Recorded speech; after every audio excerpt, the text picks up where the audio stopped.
Hi, welcome back. This video was going to be my favorite authors and my favorite book by them. A lot of my favorite authors, I've only read one book or none by them. I like them for their personalities. So today it's going to be my favorite author and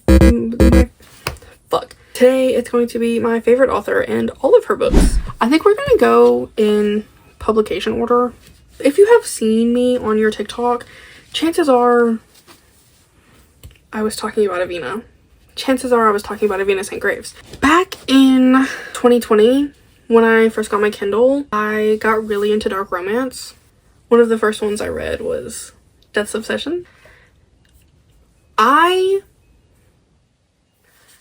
When I was in middle school, I read In 27 Days by Allison Gervais on Wattpad. And I thought then that death in that book was hot. So it was only a matter of time before I became obsessed with the Grim Reaper. He's like a little guy that like sits on your bookshelf. I specifically have him. He was a gift from my best friend because I was talking about the Grim Reaper so much. I'm genuinely surprised that people didn't think I was like about to, off myself or something. Anyways, Death's Obsession is about a woman named Lilith who wants to die. Her family has died. Her sister died in a car accident. I don't remember if her parents died in that same accident. Anyways, Lilith is alone in the world and she's ready to end it all. Death won't take her. But what he will do, he leaves her pretty jewelry and he leaves her money and he buys her. He doesn't buy her. He kind of just manifests it.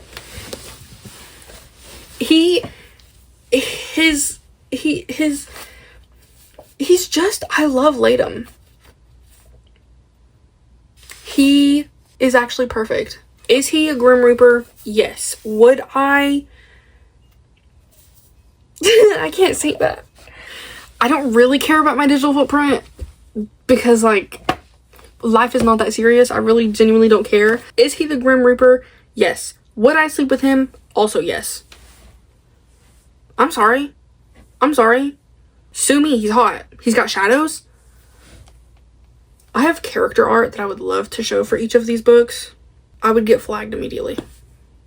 He is obsessive and he puts money in her purse and he gives her jewelry and he makes sure she eats. He adds extra like, he makes her clothes fit better. He adds extra like warmth to her jacket, I believe.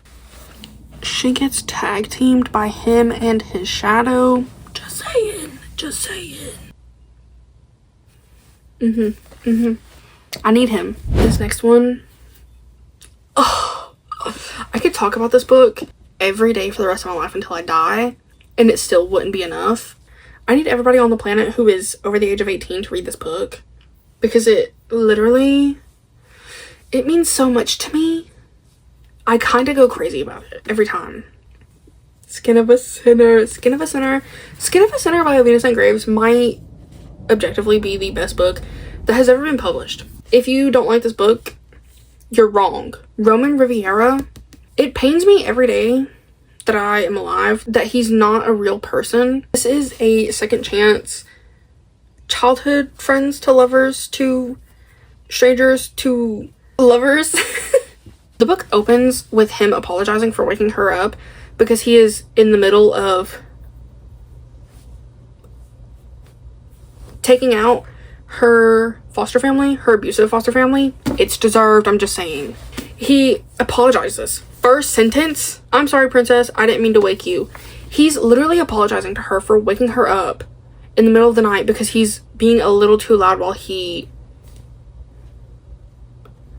unalives her abusive foster family. He's a gentleman. There's also a scene in this book. They're laying down and she's looking at his tattoos and he's like covered in tattoos. He's so hot. He's so perfect. He's so beautiful. He is the perfect man. She's looking at his tattoos and she's like, "Oh, do they have any meaning?" And he tells her, "Yes, they all do." She's like, "Well, why'd you get them?" He tells her, he looks her in her eyes and says, "So when you look at me, there isn't an inch of me that you don't like." You want to know why he says that? Because every single tattoo that he has is something that she once loved. If he wanted to, he would. If he wanted to, he would. He also, her mother died. That's why she lives with a foster family. She sucks at braiding hair. He learned how to braid hair just so he could braid her hair. He only learned how to braid so he could braid her hair for her. The next one, she's thick. Fiery little thing. I didn't think that I cared for bully romance. It follows Blaze and Cohen, and Blaze, she's just a girl. She has like a really shitty home life. Everything in her life just sucks, and then Cohen comes in and makes everything like 1,000 times worse. She has behavioral issues, so she ends up getting sent by her grandfather to like this reform school. She thinks, oh, I never have to see Cohen again. Wrong. He also does something to get himself sent to that school, essentially so he can torment her some more. She's a thief, he's a pyromaniac. They're a match made in hell. They're perfect and I love them. It's very fun. Also, there's a guy in here, a doctor Dummyhead, I don't remember. I hate him so much. He's like worse than Satan, if you ask me. He's horrendous. So, oh, they play Dr. Dr. Cohen Osmond. Yes, please. Yeah. Next up, we got Scorpion, which nobody talks about this book enough. Actually, nobody talks about any of these books enough. If it was up to me, everyone would be required to speak on these books at least 3 times a day. But Scorpion, she deserves love. I might pronounce her name wrong. Forgive me. This is about Zolok. She was in the army? She was in the special forces. She was dating the MMC when she was younger, and her parents disapproved of it. Her parents kind of suck. Her entire family dies. She's left alone. She goes into the special forces. She gets out, and then the guy that she was dating, he hires her to be his bodyguard. Yes, please. Very much giving Black Cat Golden Retriever, except she's the Black Cat, he's the Golden Retriever. Also, when he's killing people, his main concern is getting blood on his cashmere sweater. He's perfect. Your Honor, he's perfect. On to the next one, the last one. This one just came out this year.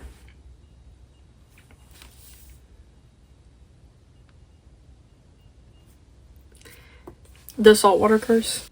If you're looking for beachy island vibes, this is for you. If you would like to add some tentacles and a Kraken King into the mix, this is 100% for you. This is 100% the book that you should be reading. This is also Enemies to Lovers. It's inspired by Hades and Persephone. And basically, Cindy killed her husband because he was abusive and he deserved it. And now she's kind of in hiding in Indonesia. She's on the run. She's hiding from pirates. It's so fun. Ortis, the Kraken that she gets kidnapped by, he is so precious. There's also a fun little animal companion whose name is Vaz. He's named after Vaseline. He's actually the star of this show, and you should be reading for him. If none of the previous things have caught your attention, just know that Vaz is... he's like a mix between a shark and a dog and something else, an octopus. He's so cute. He's so perfect. We get chapters in his point of view. You should read this. There's just... it's so... all of her books are so good. That's all. Bye. Love you. See you later.